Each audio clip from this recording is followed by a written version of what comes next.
Okay, Hades Mega here with another episode of the Black Widow Galant VR4 intake vlog. So right here, like I mentioned in the last last episode, I wasn't gonna work on the car because it was gonna rain and stuff. But it hasn't rained yet today, so I'm gonna try to see. I'm just trying to figure out what the heads and the tails of all this is here. So what all this is here is all that stuff I in the last episode that I talked over about the cans and stuff, the air cans, the intake cans, canister, whatever you want to call it, air box. It's not really air. It's not really box shaped. But anyway, so I got out all the intake piping for the stock Galant VR4. I don't know if this is for a Galant VR4. It may be for an Eclipse also. I'm trying to make what's heads and tails of all this stuff right here. See, I literally, when I bought this car, the dude that had this car gave me a bunch of spare parts, and these are the spare parts right here, and they're all over the place. I don't know what is what. I do know that the intake is supposed to be here. And the intake is here right now, so I don't know what to say. I don't know if they'll smog it like that, unless they knew, you know. But I know the second gen Eclipse is right here, and the first gen Eclipse I think is right here also. So the Galant VR4 has some weird piping. So like, look at this intercooler pipe here. This one actually goes here, whereas on the I think it goes the other direction for the 2G at least. 2G and 1G go the same direction. 2G and 1G intercooler pipe go this way. This one goes this way. This is actually, I think, what they call a short route piping, though. This is for front mount. Believe it or not, the Galant VR4 came with a stock front mount. I think it's supposed to be like right here in this area, but this one has a large front mount intercooler on it. Anyway. That is some intake talk, because that is part of the turbo system, is the intake. Yeah, so I'm gonna try to figure out where these cans are going today, which one we're gonna use. So this is the harness, the connector for the MAF right there. This was over here before. I had to take it off, so I have to figure out where I'm gonna put that. I think this is actually, I know where this is supposed to go. This is supposed to go on the battery. So for a Galant VR4, the battery is actually right here. That's not supposed to be over there. That is actually where the second gen and I think the first gen Eclipse batteries are. So this one has been relocated and has like a custom air battery box that's like awesome looking. But anyway, yeah. So that's where the battery is right now. I don't want to put it back where it was, but see, this is the problem when you take on somebody else's project. You got to figure out how to unfuck all the stuff they did too. So so yeah. Anyway, I don't think it'll pass with the open element filter. They're definitely not going to want to see that. So I gotta at least kind of hide it a little bit, you know. I tell you now, the intake is a bitch on this car. So I don't like it. I don't like it. The stock or this modified one, you know. So anyway, so actually let's start with our 3G MAF here. So this is our 3G modified MAF, and it's supposed to go like right here somewhere. Okay, so it kind of fits. It's a really tight fit. Honestly, I think the best way to do this would be to take the intake pipe out, and yeah, I don't think it would be too tough. There is a blow-off valve hose right here is the problem. But yeah, I think the best thing to do is just take the intake pipe out. I've taken it out before. And put that on there and then stick it onto the turbo. Yeah, it's a bitch trying to get all this in there. So I think it would work. I can't get it in the coupler. I couldn't get it in the coupler, I think, but I'm pretty sure it'll fit. There's still some extra room underneath, so yeah.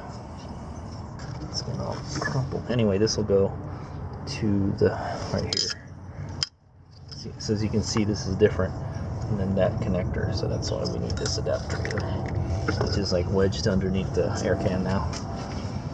Yeah, I could probably get rid of all these. I probably should have taken these off. I might have broken putting them on. But, yeah, so there it is. 3G one fits, but I need to have the ECU flash so I can use that. So that's good to know it fits. Sorta, kinda. I didn't really get this in here, but I'm pretty sure it'll fit. I think you have to take the whole pipe out. That is really annoying. It's this air canister. It takes up so much space. Without it, it doesn't take up a lot of space. So I would rather run it without it, but then you won't pass smog because they want to see an air canister. Unless you have a Carbio sticker, they're not gonna smog it. Anyway, so yeah, that fits. Let's go try another one. So okay, also I'll show you how this works. So this is the part that goes into the MAF that I showed earlier, and then this goes and connects right there. Boom. And now you got now you can use a 3rd generation Mitsubishi MAF 482. So I'm gonna just put that back on here so I don't lose it. So that will be a future project, maybe. Like I said, one of these days I'll have to take the can off of this. It's just 3 screws and then the whole thing comes out. But actually, what is sealing it is actually the MAF here. There's an adapter on the other end of this that lets you use a cone filter, and it takes this square shape and makes it a round shape, and then you can just stick a cone filter on it. I think that's what's in there right now. Yeah, exactly. See it in there. Right. Okay, so the 3rd gen MAF, it looks like it fits. Fits good. I wouldn't say fits good, but it fits. So here is our stockish one. Let's try to put that in. Okay, so where I think this one goes is I think it's supposed to be here. It's supposed to be in front of this this fuse panel here, but I don't see anywhere to bolt it in. None of these brackets line up to anything. So what the hell? There's a bunch of like wires and stuff disconnected. This is why I don't like messing around with other people's stuff. What's this? Look at this. This is just like hanging out here. Oh my god. Maybe if I connect it to something, some kind of it's like some kind of electronical device. All right. So yeah, it's supposed to be like that. What we've got to do is try to get this to fit in here.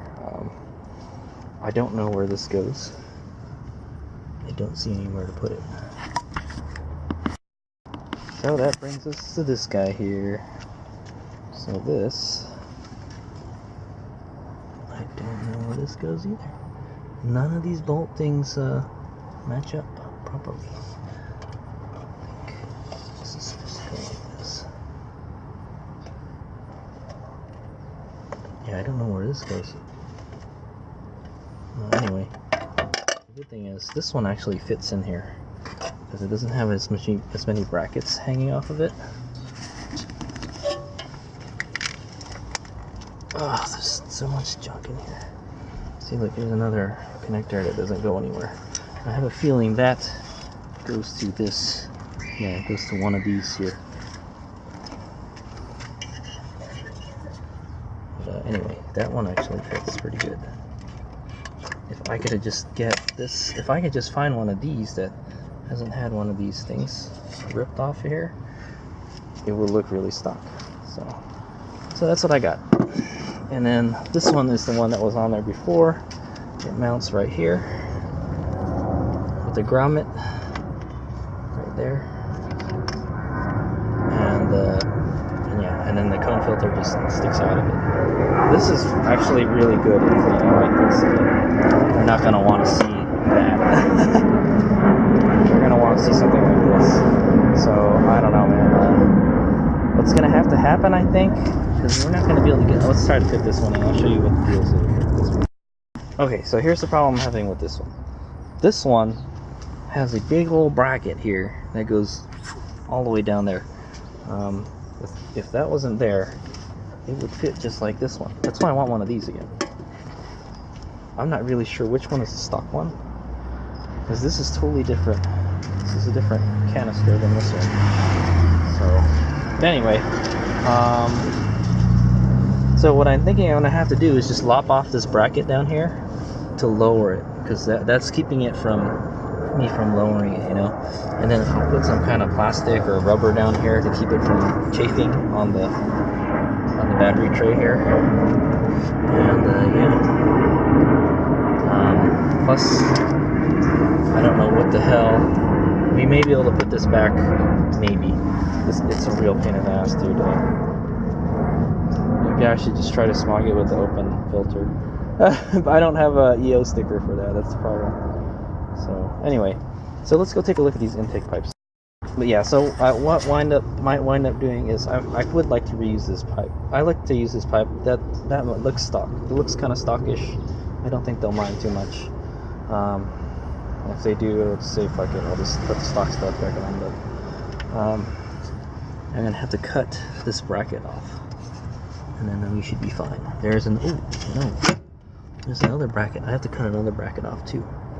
So it's not gonna fit unless I cut those brackets off. And then maybe we have to put make new brackets or something. I don't know. This is a real pain in the ass. All right, let's go. Okay, another option I have is to put the stock piping back on. So I think one of these is the stock piping. One of these. Oh my god! And you can see why the stock piping sucks. It's got so many 90-degree bends in it. That's not good. Not good at all. There's some weird one.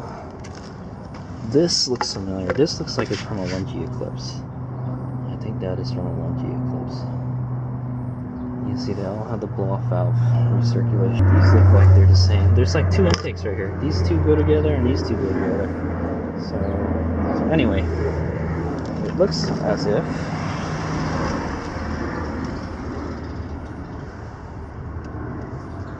if this is supposed to go down here,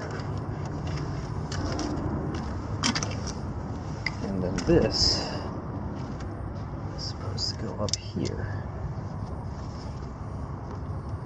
Yeah, feel me? Feel me? Like that. And then the blow-off valve goes over there, and I have no idea. Oh yeah, okay, that'll work, because that's where it is right now. Okay, so yeah, it goes something like that. And then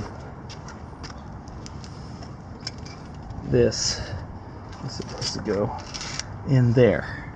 As you can see, that is not going to fit in there. He told me he put the stock intake back on this thing.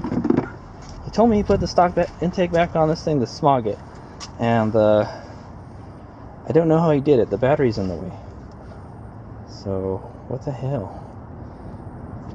Oh, there it goes. So yeah, that's the way it goes. Obviously it's going to be like a few inches lower, and this blow-off valve recirculation hose is supposed to go down that way. So I think that's this is the one that we're supposed to use.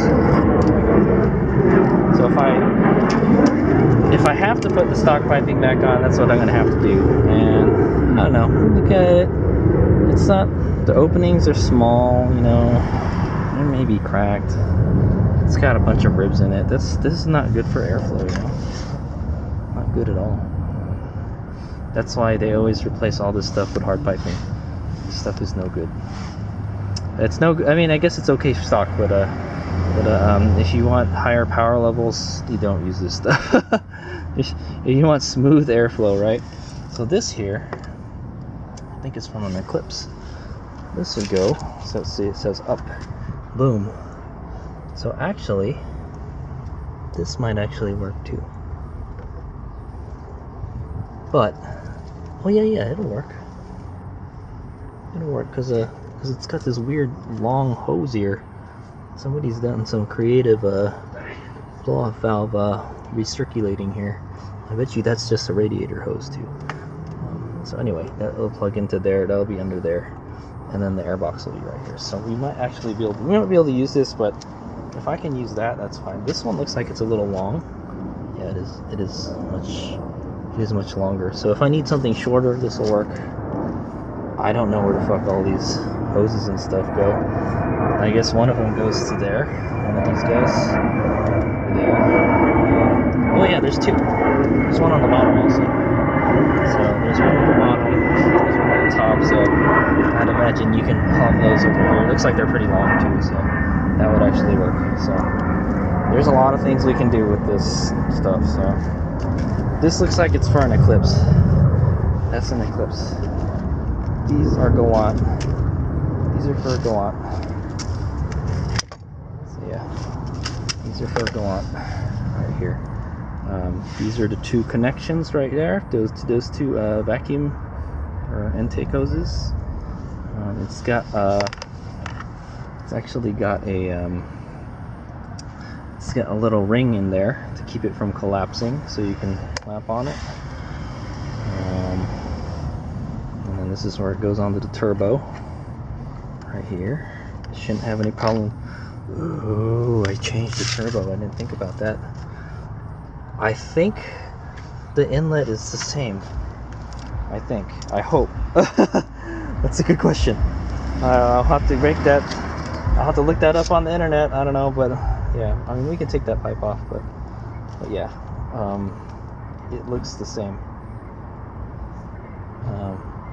The turbo should be very similar. I don't know if this will fit over it, man. So, okay. So, I mean, if worst comes to worst, put that back on. I don't know how we're going to put that back on, because this is so big. It interferes with all this stuff here. I don't even know how that mounts on there. I don't see any brackets. They must have removed them, did something, because the battery is supposed to go here. Yeah, so you can see what I'm working with right here.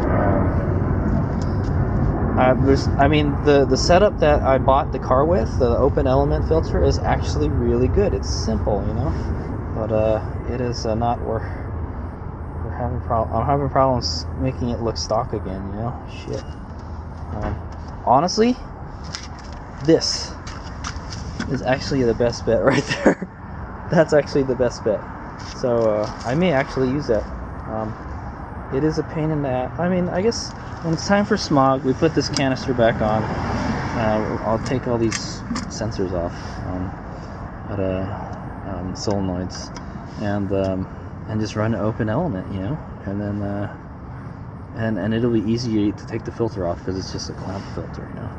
And then we'll have to make some kind of bracket that goes from the AFM or the MAF to the body, so it doesn't, you know, so to support it. This is the best. Honestly, this is the best right here. This thing that somebody made, you know, it's actually really, really good. I like it.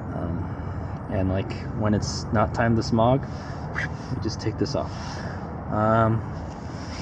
This actually works. If I could find another one of these, I've been looking, and the first generation Eclipse parts or Galant parts are hard to come by nowadays. I can't find an air canister anywhere. I can't find any early Mitsubishis, early 90s Mitsubishis in the junkyard anymore. Yeah, we are in trouble with this car.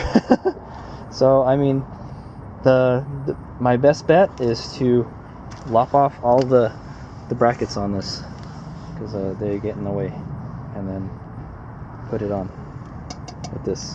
Or try to find another one of these that has the stupid snorkel. I don't know why they put the snorkel on, damn it.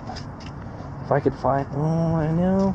If I could find it, I don't know. I'll look in the parts box, but if I can find the snorkel for this part here, little snout thing, I can glue it back on, and it'll look stock. Or just use some RTV, you know. That's basically how this is on there. I saw it, like there's like a kind of like a, there's like an RTV sort of something, some kind of adhesive in there that seals it. So yeah, that's what I'm working with. So I got a couple configurations to work with, and yeah, so I'm not gonna do a video on me installing them and everything. I'll let you know. I will do I will work with it, and then I'll let you know what the final outcome was. But what it looks like is going to happen is we're going to oh, you know what I could do. So the reason I bought this was, see, and I already have, I had somebody flash me a chip to put in the ECU. So I just take the old chip out and I put the new one in, and that chip is designed to run with that MAF and the Evo injectors, the 560cc injectors. So if I had all that in, it'll run. But will it pass smog? I don't know. I don't want to risk it, you know. So I would rather try to get it to pass smog with all the stuff on there. Now, when I bought this car, the dude said it passed smog, and I believe him. But I don't know if it'll pass smog now, simply because I took the engine apart and I put it back together. So I don't know if I put the engine back together properly. It's been running okay. I haven't really been driving it a whole lot, so I know I can't really say, you know. I mean, if we're gonna connect some kind of sensor somewhere, you know. So I know I had the issue with the knock sensor. Like, the wire got cut, and I tried to repair it, and it seems like it's okay, but I'm not getting any, you know, I'm not getting any fuel cut or anything because of it. So yeah. But then this ECU has had some, the ECU in this car has some actually mods on it already. So I had something like, I guess maybe it doesn't have, maybe the fuel cut's been taken off and all this other stuff. So yeah. So anyway, that's what I'm working with. Next episode, we'll see what actually works. So I'm gonna work with it, and then I'll let you know what the final outcome is. All right, peace, Smog out.